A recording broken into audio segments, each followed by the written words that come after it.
नमस्कार दोस्तों, आज की वीडियो में हम जानेंगे खांसी कितने प्रकार के होते हैं, कौन सी खांसी में कौन सा कफ सिरप यूज होता है, यानी सूखी खांसी में कौन सा कफ सिरप यूज होता है और बलगम वाली खांसी में कौन सा सिरप यूज होता है। जो सूखी वाली कफ सिरप होती है उसमें कौन कौन सी सॉल्ट होती है और जो बलगम वाली कफ सिरप होती है उसके अंदर कौन कौन सी सॉल्ट होती है और इन कफ सिरप के डोज क्या क्या होते हैं। तो आज की वीडियो में हम इसी के बारे में सब कुछ जानने वाले हैं, तो वीडियो में आप लास्ट तक बने रहें। सबसे पहले जान लेते हैं खांसी कितने प्रकार के होते हैं। तो खांसी जो होती है वो दो प्रकार की होती है, एक होती है सूखी खांसी और दूसरी होती है गीली खांसी। जो सूखी खांसी होती है उसे ड्राई कफ भी कहा जाता है और जो गीली खांसी होती है उसे कहा जाता है वेट कफ। और जो सूखी खांसी होती है उसे नॉन प्रोडक्टिव कफ भी बोलते हैं और जो गीली खांसी होती है उसे हम प्रोडक्टिव कफ भी बोल सकते हैं। तो दोस्तों, सूखी खांसी और बलगम वाली खांसी होने के रीजन अलग अलग होते हैं। जैसे सूखी खांसी एलर्जी की वजह से हो सकता है, पोल्यूशन और डस्ट के कारण हो सकता है, हमारे श्वास नली में किसी प्रकार की ड्राइनेस हो जाए तो हो सकती है, हमारे गले में किसी प्रकार की इरिटेशन हो जाए तो सूखी खांसी हो सकती है, और वायरल या बैक्टीरियल इन्फेक्शन की वजह से भी सूखी खांसी हो सकती है। अब बात कर लेते हैं गीली खांसी होने के कारण की। तो मोस्टली गीली खांसी जो होती है वो होती है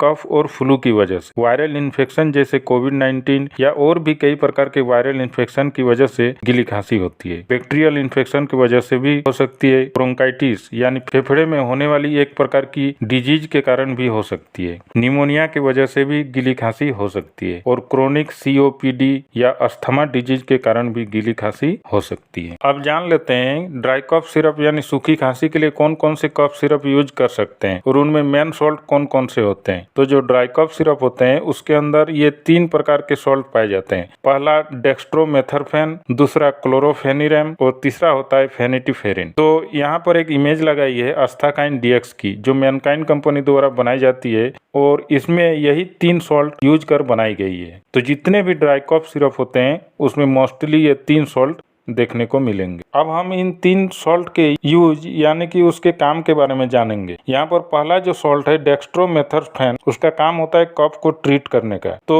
कफ का जो मेन सेंटर यानी ब्रेन, जहाँ कफ का इंडिकेशन मिलता है, उसको सप्रेस करने का काम करता है ये सॉल्ट। इसके बाद दूसरा जो सॉल्ट है क्लोरोफेनिरामिन, उनका काम होता है एलर्जी को ठीक करने का, यानी कि जैसे कि पेशेंट को खांसी हो रही है, साथ ही छींके आ रही है, नाक बह रही है, तो इन सभी सिम्टम्स को ठीक करती है ये क्लोरोफेनिरामिन। इसके अलावा मान लीजिए यदि किसी को खांसी हो रही है, नाक भी बह रही है, नाक ब्लॉक हो गया हो, तो उसके लिए जिस सॉल्ट का यूज किया जाता है वो है फेनिटीफेरिन। इसे डिकोगेस्टेंस मेडिसिन भी कहा जाता है। तो डॉक्टर ड्राई कफ के लिए कौन कौन से सिरप देते हैं, तो वे सिरप है आस्थाकाइन DX, ग्रिलिंगटेस सिरप, स्टिकअप डी, मैकबेरी DX सिरप। तो ये वो सिरप होते हैं जो डॉक्टर द्वारा सबसे ज्यादा प्रिस्क्राइब किए जाते हैं। अब जान लेते हैं कि वेट कफ के लिए यानी गीली खांसी के लिए, तो इसके लिए भी 3 सॉल्ट मोस्टली यूज होती है, और वे सॉल्ट है लिवोसोल्बुटामोल, दूसरा है एम्रोक्सोल और तीसरी है गोफिनसन। जैसे कि आप इस इमेज में देख पा रहे हैं, और इमेज में है आस्थाकाइन LS सिरप, और ये एक वेट कफ सिरप है,